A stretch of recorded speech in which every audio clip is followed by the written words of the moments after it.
Welcome to this new episode of our Bible reading and reflection. Today we are reading from the book of Genesis, chapter 2, verses 8 through 15.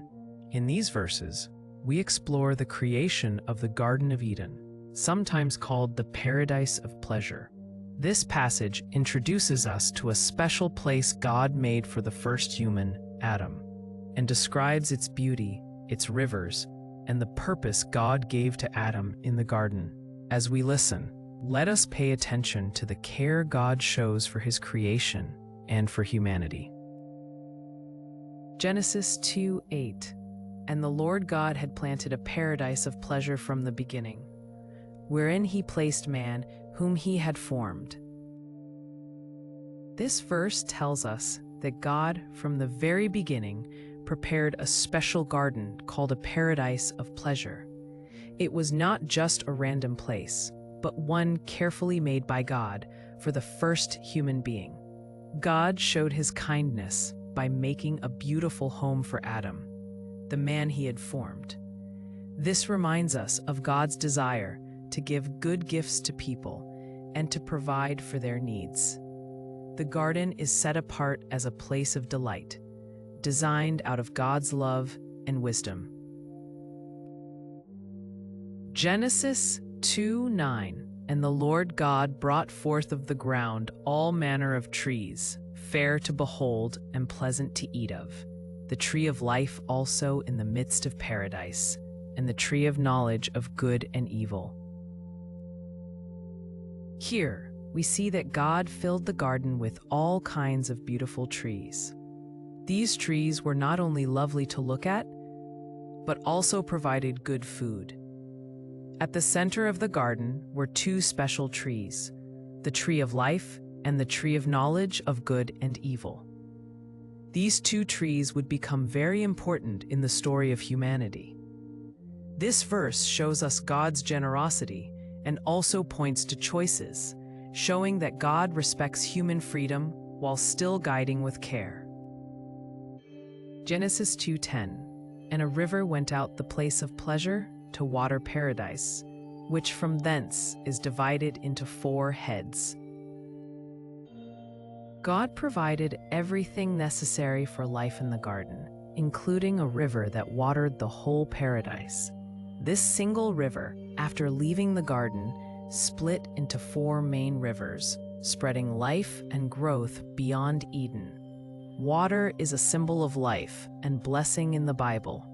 This verse shows God's care for the earth and his desire for the world to be fruitful and full of life, starting right from the garden. Genesis 2:11. The name of the one is Phison, that is it, which compasseth all the land of Heveleth, where gold groweth. The first of the 4 rivers is called Phison. It flows around an area called Heveloth, which is known for its gold. The mention of gold suggests not only the richness of the land, but also the beauty and abundance God built into his creation. This detail shows that God's world is not only practical, but also wonderful and valuable. The mention of real places helps us see the garden as a real, physical place designed with care and purpose. Genesis 2:12.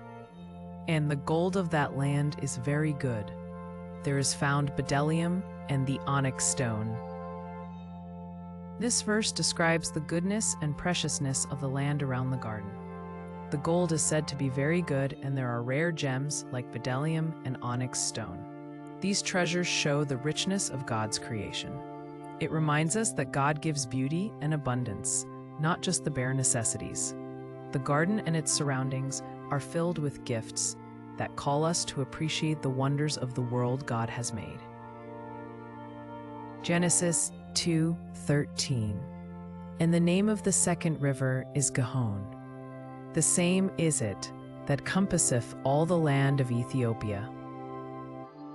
The second river is called Gihon, and it is described as flowing around the land of Ethiopia. This shows that the paradise is at the center, but its life-giving water flows out to distant lands.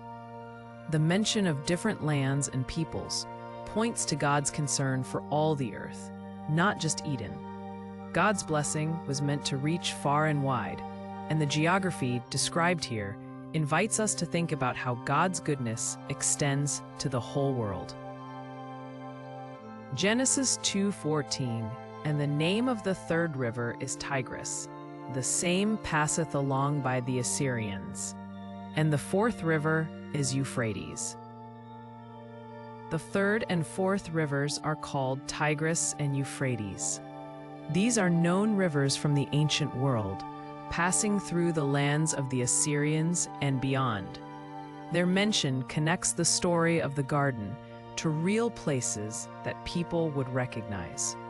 This helps us see the garden as part of God's actual creation. It also reminds us that God's care touches human history and geography, linking his story to ours.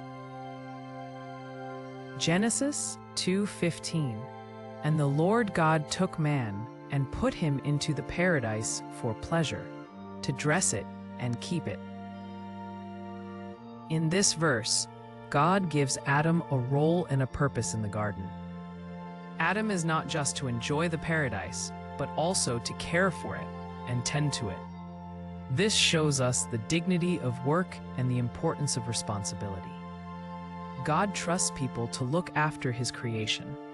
This calling to care for the earth is part of our relationship with God and the world. Even in paradise, human beings have a task to nurture and protect what God has made. As we finish reading this passage about the Garden of Eden, we see how much care God put into the world and into the life of Adam. God prepares a good place, provides for every need, and gives responsibility to humanity. The beauty and richness described in these verses remind us that creation is a gift. We are invited to enjoy God's blessings and also to care for what he has entrusted to us. May this reading lead us to honor God and appreciate his creation more deeply. Thank you for watching. If you found this helpful, consider subscribing for more Bible readings and reflections.